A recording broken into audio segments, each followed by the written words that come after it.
Σας έχει συμβεί ποτέ να βγείτε από μια συζήτηση με την αίσθηση ότι, παρόλο που είπατε όλα όσα έπρεπε, εξακολουθήσατε να χάνετε?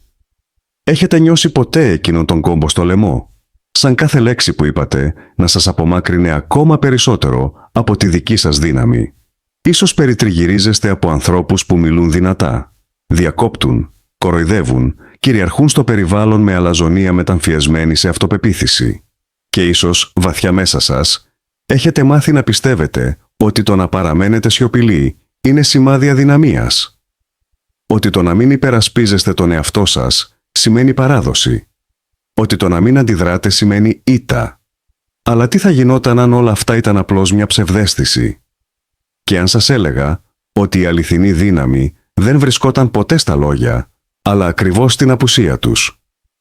Ο Νίτσε, ένας από τους πιο παρεξηγημένους στοχαστές της ιστορίας, έβλεπε κάτι που λίγοι τολμούν να αποδεχτούν. Όποιος μιλάει τι υπερβολικά, αποκαλύπτει υπερβολικά. Όποιος χρειάζεται να πείσει, βρίσκεται ήδη σε μειονεκτική θέση. Ο κόσμος μας διδάσκει ότι πρέπει να αγωνιζόμαστε, να εξηγούμε, να δικαιολογούμαστε, σαν κάθε συζήτηση να ήταν ένας πόλεμος για την αλήθεια. Αλλά ο Νίτσε προτείνει κάτι διαφορετικό. Ένα πιο διακριτικό μονοπάτι. Πιο θανατηφόρο. Απείρως πιο έξυπνο. Πίστευε ότι η σιωπή δεν είναι απουσία. Είναι παρουσία. Μια συντριπτική παρουσία. Η σιωπή αποσυντονίζει, αφοπλίζει, αναγκάζει τον άλλον να αντιμετωπίσει τον εαυτό του. Αυτό το βίντεο είναι για εσάς. Εσείς που συνεχώς αισθάνεστε αγνοημένοι, σβησμένοι, ακυρωμένοι. Εσείς που βγαίνετε από τις συζητήσεις με την αίσθηση ότι κανείς δεν κατάλαβε τι θέλατε να πείτε. Εσείς που έχετε κουραστεί να είστε ο εύκολος στόχος, ο καλός, αυτός που προσπαθεί να διατηρήσει την ειρήνη, ενώ οι άλλοι καταχρώνται την ηρεμία σας.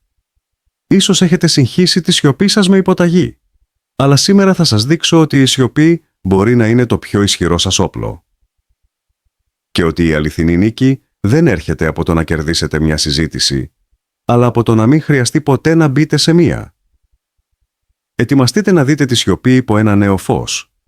Όχι ως απουσία απάντησης, αλλά ως την οριστική απάντηση.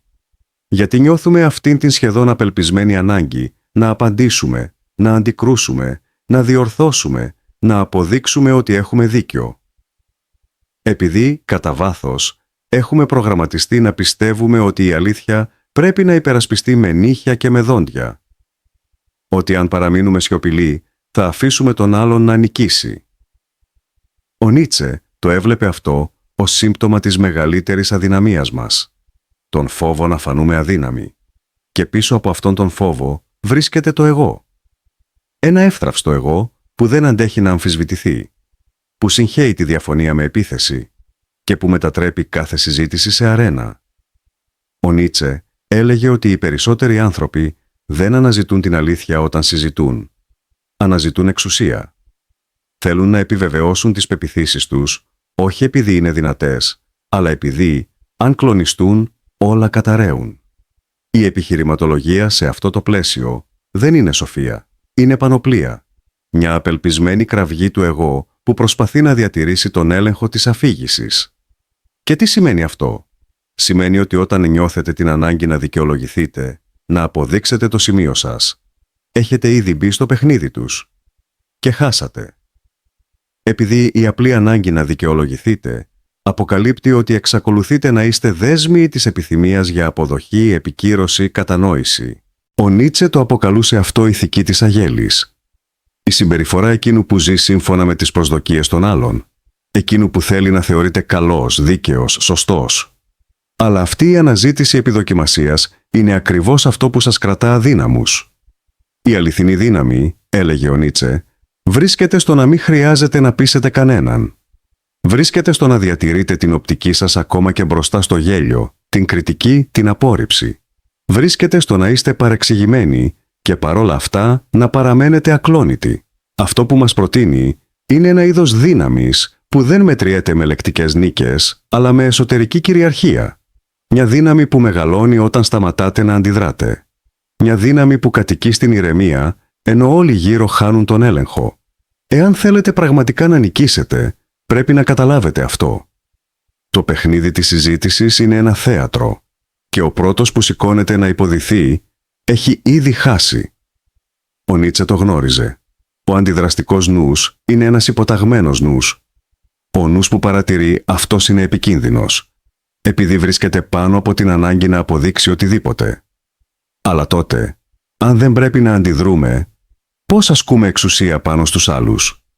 Αν τα λόγια μας προδίδουν, πώς κάνουμε τους άλλους να νιώσουν τη δύναμή μας χωρίς να πούμε ούτε μία φράση?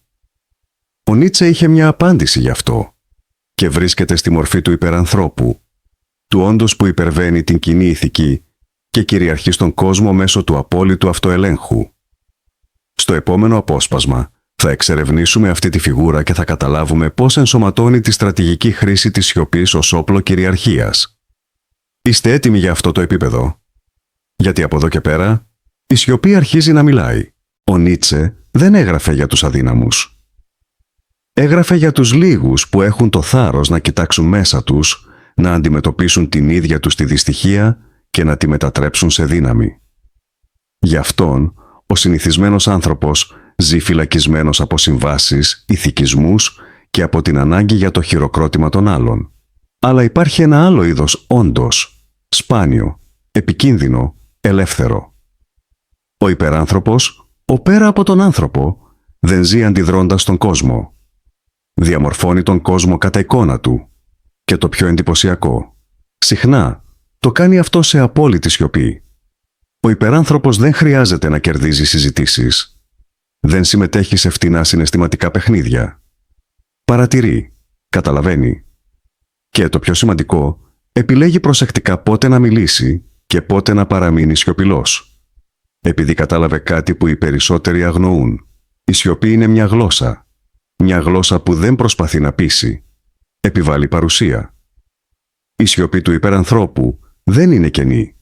Είναι απειλή. Είναι εξουσία. Είναι ο ήχος της αυτοκυριαρχίας. Ενώ οι άλλοι φωνάζουν, αυτός επιβάλλει σεβασμό με το βλέμμα. Ενώ οι άλλοι εξηγούν, αυτός παρατηρεί και εκθέτει τις αδυναμίες των άλλων με τη δική του ηρεμία. Η σιωπή του είναι ένας τείχος. Όσοι βρίσκονται από την άλλη πλευρά απελπίζονται προσπαθώντας να μαντέψουν τι κρύβεται από πίσω. Και σε αυτή την απελπισία κάνουν λάθη. Αποκαλύπτουν υπερβολικά. Χάνουν την ισορροπία τους. Αυτή η σιωπή δεν είναι παθητικότητα. Είναι απόλυτος έλεγχος της δικής του ενέργειας. Είναι στρατηγική οικονομία. Ο υπεράνθρωπος ξέρει ότι κάθε λέξη που λέγεται είναι μια κίνηση που αποκαλύπτεται. Κάθε συναισθηματική αντίδραση είναι έκθεση ενός αδύναμου σημείου. Γι' αυτό παραμένει σιωπηλός. Όχι επειδή δεν έχει τι να πει, αλλά επειδή δεν χρειάζεται να το πει. Έχει υπερβεί την ανάγκη να αποδείξει κάτι σε κάποιον. Η παρουσία του μιλάει από μόνη της. Και κάτι ακόμα. Ενοχλεί. Επειδή η σιωπή του αναγκάζει τους άλλους να κοιτάξουν μέσα τους, να αντιμετωπίσουν τον δικό τους θόρυβο. Σε μια κοινωνία θορύβων, όποιος κυριαρχεί στη σιωπή είναι βασιλιάς.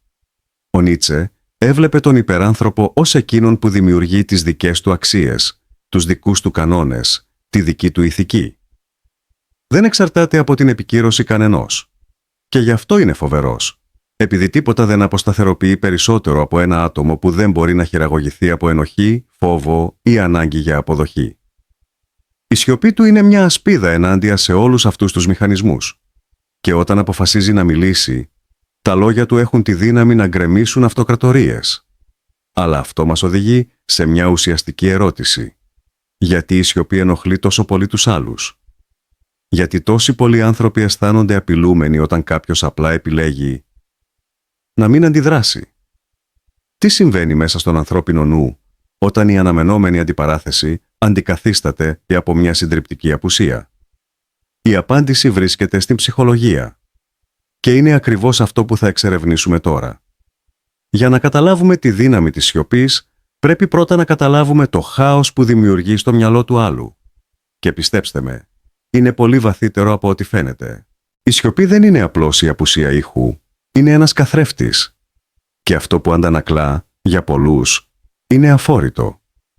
Όταν επιλέγετε να μην αντιδράσετε, δεν φημώνετε απλώς τον εαυτό σας, αναγκάζετε τον άλλον να ακούσει τη δική του φωνή, να αντιμετωπίσει τα δικά του επιχειρήματα, χωρίς την άνεση της εξωτερικής αντίστασης.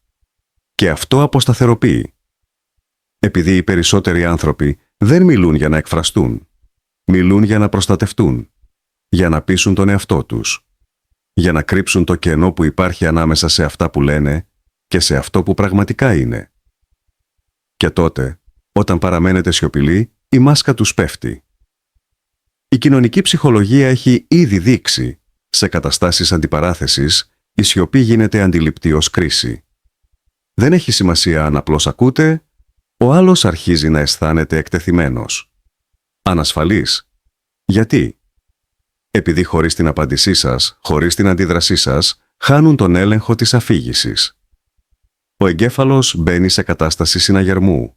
Η αμυγδαλή, η περιοχή που συνδέεται με τον φόβο και το άγχος, ενεργοποιείται. Και το άλλο άτομο αρχίζει να προβάλλει τους δικούς του φόβους πάνω σας. Μήπως με κρίνει? Μήπως αντιλήφθηκε την ανασφάλειά μου? Μήπως ξέρει ότι μπλοφάρω?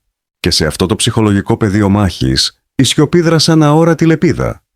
Κόβει εκεί που κανείς δεν βλέπει. Αλλά όλοι το νιώθουν. Ο Νίτσε το αντιλαμβανόταν αυτό πολύ πριν το επιβεβαιώσει η σύγχρονη ψυχολογία. Γι' αυτόν, ο κοινός άνθρωπος ζει υποδουλωμένος από τις αντιδράσεις του. Δρά από παρόρμηση. Μιλάει από ματαιοδοξία. Αντιδρά από φόβο μήπως ξεχαστεί. Το ανώτερο πνεύμα, αυτό που κυριαρχεί στον εαυτό του, παραμένει σιωπηλό. Επειδή γνωρίζει ότι κάθε λέξη που παραδίδεται είναι ένα κομμάτι που δίνεται στον εχθρό. Κάθε συναισθηματική αντίδραση, μια ακούσια κραυγή που αποκαλύπτει πού να επιτεθεί. Και κάτι ακόμα. Η σιωπή έχει καταστροφικό αποτέλεσμα στους χειριστές.